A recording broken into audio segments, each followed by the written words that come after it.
Hi everyone, this is Aspie Gamer Girl and today we're gonna have a chat with Peter Guth, creator of WordSwap. If you like this video, give me a thumbs up and subscribe to my channel for similar content. WordSwap is a card game for 2 to 7 players in which each player scores points by spelling words. To do so, players need to make sure the word being spelled has at least 3 letters of the same color.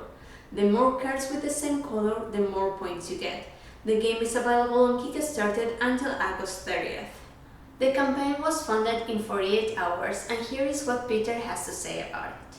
We had a relatively low funding goal, so I was pretty confident we would hit it, but I was definitely surprised at how fast we did. The biggest thing that I remember focusing on or like researching and hearing about that was so important is trying to build up my audience ahead of time. So I just did a lot of just talking to family members, like bringing it to family things and talking to, friends that would be interested. I tried to build up my emailing list and I got my preview page up pretty quick. So I was able to kind of direct people there and, they hit notify me when it goes live. Because on the first day, we were like 2/3 we were about 70% funded. I think the biggest thing that I did to get funded so quickly was to just really build up that kind of excitement and interest before the campaign started. For how long did you do the pre-campaign?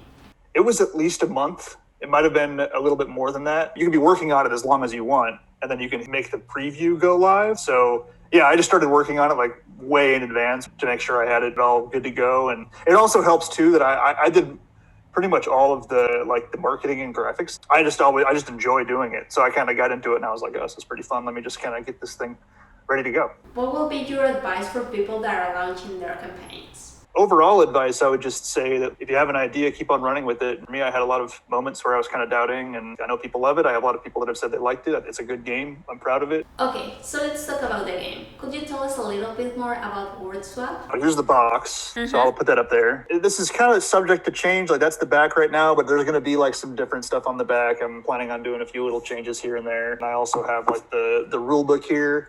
And on the back here, I'm going to have the play testers and then the special things. Okay, I'll just do an overview. So it's a word game. The goal of the game is to earn points. And the way you earn points is by spelling words. The catch with this game is that you only get points for similarly colored cards in your word. You could have a really long word, but if you only have, so many that are matching, then you only get points based on that. And so I actually have one of the player reference cards right here. So I have cards of majority color. If you have, it's a 6-letter word, but only 4 letters match color, then you would go down to here, 4 cards of majority color. So there's maybe 4 yellows, and you would get 2 points for that word. Some of the cards have bonuses on them. There's this little symbol in the top left.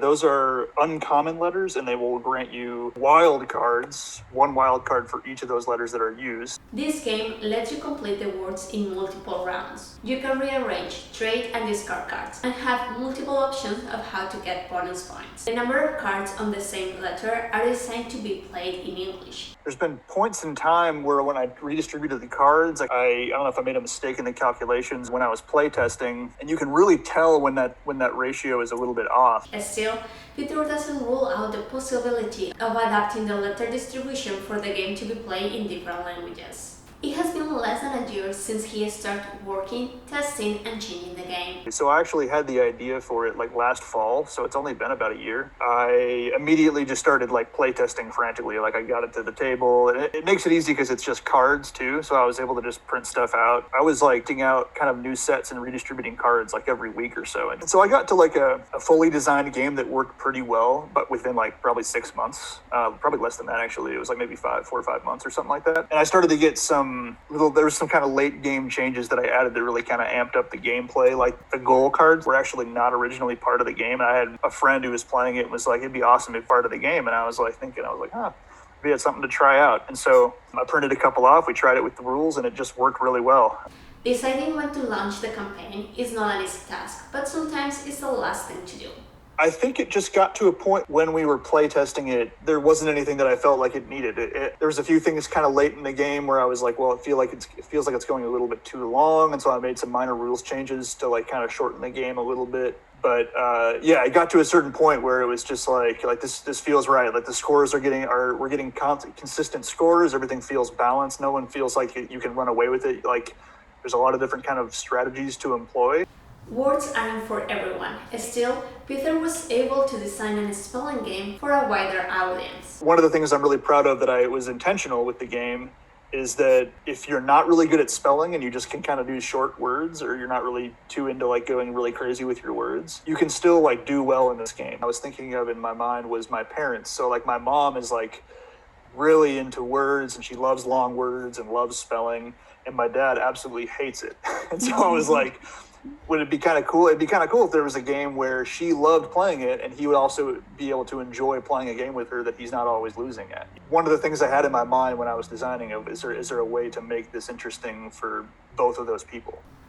Peter designed the background with a shape that matched each color to make it easier for colorblind players.